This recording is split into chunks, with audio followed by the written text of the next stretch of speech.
Hello students, myself Riddhi Tiwari, BSc Nursing student. Today topic cardiac output. What is cardiac output? Cardiac output होता क्या है? आइए हम simple language में समझते हैं. Cardiac output is a total amount of blood pumped out by left ventricle of the heart in 1 minute. 1 minute में हमारे हार्ट के लेफ्ट वेंट्रिकल में जो टोटल ब्लड पंप होता है उसी को हम लोग कार्डियक आउटपुट बोलते हैं. In resting state cardiac output in around 5 to 6 litre. In resting state cardiac output in around 5 to 6. जो हमारा रेस्टिंग स्टेट होता है कार्डियक आउटपुट का उसमें 5 to 6 लीटर ब्लड को जो हार्ट होता है वो पंप करता है.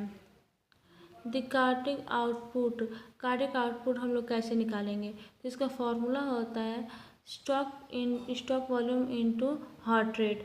हमारा जो नॉर्मली लैंग्वेज में तो हमारा हार्ट रेट होता है वो how many times your heart beats in 1 minute. हमारा जो हार्ट बीट है वो 1 मिनट में कितनी बार हार्ट बीट करता है हमारा हार्ट. तो resting heart rate in around 72 BPM. जो हमारा रेस्टिंग हार्ट रेट होता है वो 72 माना गया है, लेकिन नॉर्मल WHO के अकॉर्डिंग हम लोग 60 to 100 लेते हैं. अब हम समझते हैं स्ट्रोक वॉल्यूम क्या होता है.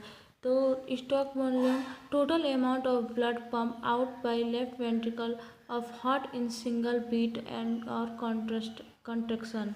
जो हमारा जो टोटल अमाउंट ऑफ ब्लड होता है वो लेफ्ट वेंट्रिकल के द्वारा कितनी बार एक सिंगल बीट में धड़कना ही जो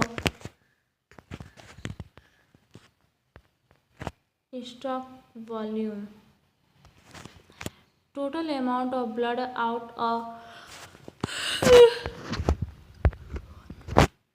स्ट्रोक वॉल्यूम क्या होता है?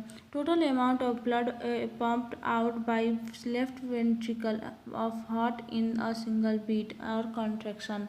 जो हमारा टोटल ब्लड पंप जो total amount of blood pump होता है हमारे लेफ्ट वेंट्रिकल हार्ट के लेफ्ट वेंट्रिकल के द्वारा जो ब्लड पंप होता है एक सिंगल बीट में, उसी को हम लोग हार्ट स्ट्रोक वॉल्यूम बोलते हैं. और जो हमारा रेस्टिंग स्टेट में जो स्ट्रोक वॉल्यूम होता है वो 70 ml होता है, यानी 70 ml होता है. अगर इस तरीके से अगर हम देखें तो 1 मिनट में हमारा अगर कभी कभी हमारे एग्ज़ाम में ये क्वेश्चन पूछ देता है कि कार्डियक आउटपुट हमारे बॉडी रेस्टिंग स्टेट में कार्डियक आउटपुट कितना होता है. तो कार्डियक आउटपुट हम अगर निकालना हो तो आप इस फॉर्मूले का यूज़ कर सकते हैं. तो ये है stroke volume into heart rate. हमारा स्ट्रोक वॉल्यूम कितना होता है रेस्टिंग स्टेट में 70 ml, और जो हार्ट रेट होता है रेस्टिंग स्टेट में वो 72 BPM होता है. अगर इसको हम ये मैथमेटिकली हम लोग यूज़ करें तो इसको हम लोग 5 लीटर अप्रॉक्सीमेटली आएगा. सो आपको ये वीडियो पसंद आया हो, अगर आपको कोई भी डाउट हो तो कमेंट सेक्शन में बता सकते हैं. और ओके स्टूडेंट्स, अब हम मिलते हैं नेक्स्ट वीडियो में.